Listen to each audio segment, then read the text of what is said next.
ચૂંટણીના થોડાક જ દિવસ બાકી છે અને જેમના ફોર્મ ખેંચવાના હતા એ ખેંચાઈ ગયા.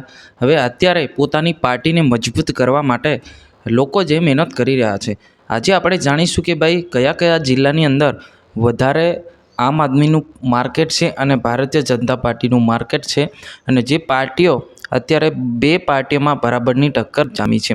એટલે વિડીયોને ભલે લાંબો થઈ જાય વિડીયો, પણ વિડીયોને અંત સુધી જોજો. આજે આપણે જાણીશું ખાસ કરીને ગોધરા, દાહોદ, છોટાઉદેપુર, નર્મદા, તાપી, વલસાડ, સુરત આવા જિલ્લાની અંદર, એટલે કે આદિવાસી પટ્ટાની અંદર આમ આદમી પાર્ટીનું વધારે માર્કેટ માનવામાં આવે છે. કેટલી સીટો ક્યાં જીતશે, કેટલી સીટો બીજેપીની મળે છે, કેટલી સીટો આમ આદમી પાર્ટીની મળે છે, અને કેટલીક સીટો કોંગ્રેસને મળે છે, કેટલીક સીટો અપક્ષને મળે છે, એ પણ આપણે ચર્ચા વિશે આપણે વાત કરીશું. હવે મિત્રો વાત કરવામાં આવે તો અત્યારે જે ફોર્મ ખેંચવાની તારીખ પણ જતી રહી, જેને ખેંચવાના હતા એ ખેંચી પણ લીધા, અને અત્યારે હવે જે ફાઇનલ ઉમેદવાર એ નક્કી થઈ ગયા છે. હવે જે રીતના આપણે વાત કરીએ કે દાહોદની અંદર જે કેટલીક સીટોની અંદર આમ આદમી પાર્ટીનું વધારે માર્કેટ છે, એટલે કે નરેશભાઈ બારિયા ત્યાં આગળ પ્રસાર કરી રહ્યા છે, અને સાથે સાથે ત્યાં આગળ બીજેપીનું વધારે માર્કેટ માનવામાં આવે છે. ત્યારે કેટલીક સીટો પર જે આમ આદમી પાર્ટીનું પણ માર્કેટ છે. હવે માર્કેટ એ રીતના છે કે ભાઈ હવે આ પાર્ટી પક્ષ છે. મિત્રો, તમને એક દરેક વિડીયોની અંદર કહેતો હોઈશું કે નેતાઓ એક પાર્ટીમાં કંઈ નક્કી હોતું જ નથી. આજે કોઈ પાર્ટીમાં તો કાલે બીજી પાર્ટીમાં હોય છે. એટલે રાજકારણનું કામ એવું છે. હવે આપણે જાણી લઈએ કે દાહોદની અંદર પણ કેટલીક બીજેપીની સીટો કપાઈ શકે છે, આમ આદમી પાર્ટીઓ આવી શકે છે, અને કેટલીક કોંગ્રેસની પણ સીટો આવી શકે છે. તો હવે આપણે વાત કરીએ છોટાઉદેપુરમાં પણ કેટલીક સીટો કોંગ્રેસની આવી શકે છે, કેટલીક સીટો આમ આદમી પાર્ટીની આવી શકે છે, અને કેટલીક સીટો ભારતીય જનતા પાર્ટીની આવી શકે છે. પરંતુ છોટાઉદેપુરની અંદર વાત કરવામાં આવે તો બીજેપી ભારતીય જનતા પાર્ટીનું માર્કેટ વધારે છે. આ રીતના કેટલાક જિલ્લાની અંદર જે રાજકારણ જે છે અત્યારે ખૂબ જ ગરમાયું છે. હવે વાત કરી લઈએ નર્મદા જિલ્લાની. મિત્રો, નર્મદા જિલ્લામાં તમને લોકોને ખબર જ છે કે ચૈત્ર વસાવાનું રાજ છે. ત્યાં આગળ 100% ભારતીય જનતા પાર્ટીની સીટો નથી આવતી, એટલે કે આમ આદમી પાર્ટીની આવતી હોય. એટલે આમ આદમી પાર્ટીનું વધારે ત્યાં આગળ માર્કેટ છે, તો આમ પાર્ટીની વધારે સીટો આવી શકે છે. ત્યાં આગળ ઉમેદવાર એવા રાખ્યા છે કે ભાઈ કે આ વખતે કે તમામ સીટો ભારતીય જનતા પાર્ટીની સીટો જે હરશે અને આમ આદમી પાર્ટીની સીટો આવશે. આ રીતનું કેન્ડિડેટ ત્યાં આગળ ઊભા રાખ્યા છે. અલગ અલગ પ્રકારના નવા ચહેરા અને મજબૂત ઉમેદવાર. હવે આ વાત કરવામાં આવે તો સુરતની અંદર પણ એવું જ છે મિત્રો કે આમ આદમી પાર્ટીનું વધારે માર્કેટ છે.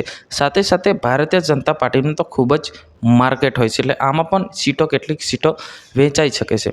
હવે વાત કરીએ તો વલસાડની અંદર. મિત્રો, તમને ખબર છે કે અનંતભાઈ પટેલ જે હંમેશા આદિવાસીઓ માટે લડતા હોય છે, અને અત્યારે જ ગઈકાલે જ રેલી કરવામાં આવી છે. અને રેલીની અંદર એવી માંગણી લઈને લોકો આવ્યા હતા કે ભાઈ જમીન અને ઘર નામે કરી આપે, એ માટે જે અત્યારે ત્યાં આગળ આંદોલન ચાલ્યું હતું.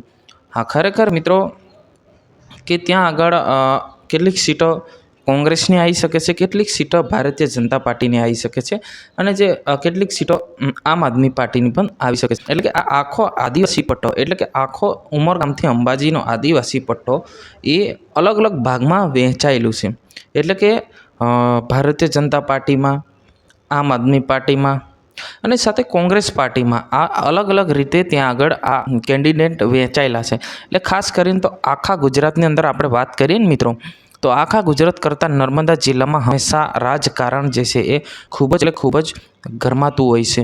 ત્યારે વાત કરવામાં આવે તો ચેતરભાઈ વસાવા અને એક બાજુ અનંતભાઈ પટેલ પણ હવે રાજકારણ છે મિત્રો. અત્યારે ભલે આદિવાસીના બંને ધારાસભ્યો હોય, પણ અત્યારે ચૂંટણી ચાલી રહી છે, એટલે ચૂંટણી એકબીજાને સપોર્ટ કરવાનું અંદર કોઈ હતું જ નથી.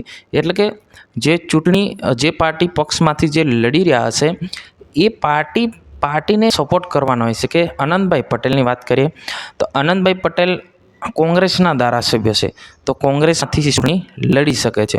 અને ચેતરભાઈ વસાવા સાહેબની વાત કરીએ તો આમ આદમીના એટલે કે આમ આદમી પાર્ટીના પક્ષ એ સપોર્ટ કરતા હોય છે. પરંતુ આ વખતે વાત કરવામાં આ વખતે આમ આદમી પાર્ટીનું માર્કેટ ગુજરાતની અંદર ખાસ કરીને તો દાહોદ, ગોધરા, છોટાઉદેપુર, નર્મદા, તાપી, સુરત, વલસાડ અને ડાંગ જેવા વિસ્તારની અંદર આમ આદમી પાર્ટીનું માર્કેટ અત્યારે વધ્યું છે. હવે મિત્રો તમને ચોક્કસ એ નથી કહી શકતો કે હવે આમ આદમી પાર્ટીને કેટલીક સીટો મળે, કે ભારતીય જનતા પાર્ટી કેટલી સીટો મળે, કે કોંગ્રેસને કેટલી સીટો મળે, કે અન્ય કોઈ અપક્ષને કેટલી સીટો મળે, એ ખાસ કરીને આપણે નથી કહી શકતા. અને નેતાઓ કોઈ પાર્ટીમાં હોતા નથી, આજ કોઈ બીજી પાર્ટીમાં હોય તો કાલ કોઈ ત્રીજી પાર્ટીમાં હોય, એવું લગાતાર બનતું હોય છે. એટલા માટે જ હું દરેક વિડીયોની અંદર કહેતો હોઈશું કે હવે ચૂંટણીની તારીખો જાહેરાત થઈ ગઈ છે અને ફોર્મ ખેંચાવાના હતા એ પણ તારીખ જતી રહી છે. હવે ચૂંટણીની રાહ જોઈ રહ્યા છે. હવે ચૂંટણી થશે, પછી મતદાન થશે, પછી રિઝલ્ટ આવશે તો જ આપણને ખબર પડે કે ખાસ કરીને વાત કરવામાં આવે તો આગળના એટલે કે ગઈ ચૂંટણીની અંદર વાત કરવામાં આવે તો ખાસ કરીને નર્મદા જિલ્લામાં ભારતીય જનતા પાર્ટીની પણ કેટલીક સીટો હતી, આમ આદમી પાર્ટીની પણ કેટલીક સીટો હતી અને છોટાઉદેપુરમાં એક પણ નથી.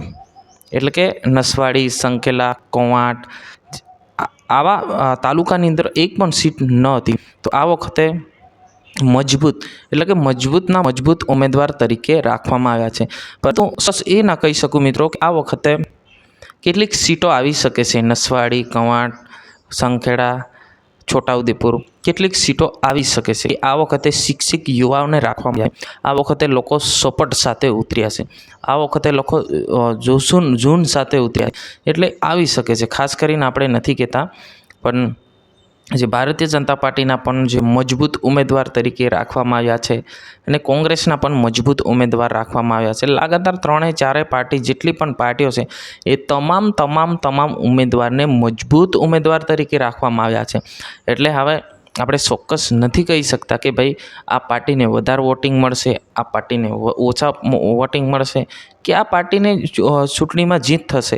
એ આપણે કોઈ અનુમાન કે કોઈ નક્કી નથી કરી શકતા મિત્રો. આ ચૂંટણી છે, ચૂંટણીની અંદર કોઈ પણ થઈ શકે છે.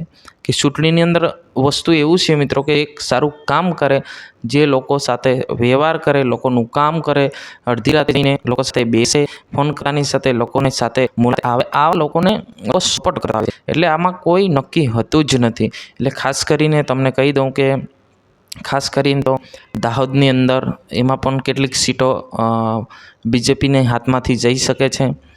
અને કેમ કે નવા ચહેરા અને નવા લોકોને ઊભા રાખ્યા છે. અને કેટલીક સીટો છોટાઉદેપુરમાં પણ કેટલીક તાલુકા અને જિલ્લા પંચાયતની અંદર કેટલીક સીટો જઈ શકે છે. પછી નર્મદાની અંદર તો તમામ સીટો જઈ શકે છે. કેમ કે ચોખ્ખું કહે છે કે આમ આદમી પાર્ટીના ચેતરભાઈ વસાવા અને નિરંજન વસાવા જેવા ચોખ્ખું જ કહે છે કે આ વખતે તમામ સીટો જે છે એ આમ આદમી પાર્ટીની આવી શકે છે. પણ એવું કોઈ નક્કી હોતું નથી. એ તમને દરેક વિડીયોની અંદર કે દરેક વાતચીતમાં હું તમને સમજાવતો હોઈશ. એટલે કે આવું વેમમાં તમે રહેતા નહીં. તો ખાસ કરીને ગુજરાતની અંદર આવશે તો આ પટ્ટામાં આમ આદમી પાર્ટીની કેટલીક સીટો આવી શકે છે અને ભારતીય જનતા પાર્ટીની પણ કેટલીક સીટો આવી શકે છે. અને કોંગ્રેસની પણ એટલી બધી મજબૂત ઉમેદવારી અને એટલી બધી પાર્ટી મજબૂત છે ને કે આમાં કોઈ નક્કી હોતું જ નથી. એટલે ખાસ કરીને ગુજરાતની અંદર જે શહેરી વિસ્તારમાં જોવા જઈએ તો શહેરી વિસ્તારમાં તો છે નથી આમ આદમી પાર્ટીનું. પરંતુ તમને જે રીતના એક કહી દો કે દાહોદની અંદર પણ ઘણી બધી સીટો આમ આદમી પાર્ટીની આવી શકે છે, એટલે કે વેચાઈ શકે છે. પછી છોટાઉદેપુરની અંદર કેટલીક સીટો આવી શકે છે અને વહેંચાઈ શકે છે અને કોંગ્રેસમાં જાય છે, ભાજપમાં જાય છે, કે આમ આદમી પાર્ટીમાં જાય છે, કે અપક્ષમાં જશે. કેમ કે જિલ્લા પંચાયતની સીટની અંદર ખાસ કરીને તો આમ આદમી પાર્ટી આવી શકે છે. અને તાલુકા પંચાયતની અંદર પણ આમ આદમી પાર્ટી, કવાંટ તાલુકાની અંદર પણ કેટલીક સીટો આમ આદમી પાર્ટીને જઈ શકે છે. હવે વાત કરીએ તો નસવાડીની અંદર પણ જિલ્લા પંચાયતની અંદર કેટલીક સીટો આમ આદમી પાર્ટીને મળે છે, કેટલીક સીટો ભારતીય જનતા પાર્ટીને મળે છે અને કેટલીક સીટો કોંગ્રેસને પણ મળી શકે છે. આ રીતના અનુમાન આપણે લગાવી શકીએ છીએ. અને ખાસ કરીને વાત કરવામાં આવે તો જે રીતના નર્મદાની અંદર જે 6 જિલ્લા પંચાયત આવી છે અને 26 જેટલી તાલુકા પંચાયત આવેલી છે. એટલે તમામ સીટો કંઈ એવું હોતું નથી મિત્રો કે સીટો જે જિલ્લા પંચાયત અને તાલુકા પંચાયતની સીટોની અંદર કોઈ પણ જીતી શકે છે, કોઈ પણ અનુમાન લગાવી નથી શકતું. કેમ કે ભાઈ આ ચૂંટણી છે, ચૂંટણીમાં કોઈ પણ થઈ શકે, કોઈ બી થઈ શકે છે, એટલે આમાં આપણે કન્ફર્મ કહી શકતા નથી. જ્યાં મિત્રો તમને હું આશા કરું છું કે તમને આ ગુજરાતની અંદર કેટલીક આદિવાસી પટ્ટાની અંદર જે આમ આદમી પાર્ટીનું માર્કેટ છે એની અંદર આ સીટો જીતી શકે છે. હું આશા કરું છું તમામ માહિતી તમને ખબર પડી ગઈ હશે. બાકીનું જે અનુમાન આપણે ચૂંટણી પછી લગાડશું. આજની વિડીયો અંદર બસ આટલું. તાત્કાલિક આપણે નવા વિડીયોમાં મળશું. જય હિન્દ, વંદે માતરમ.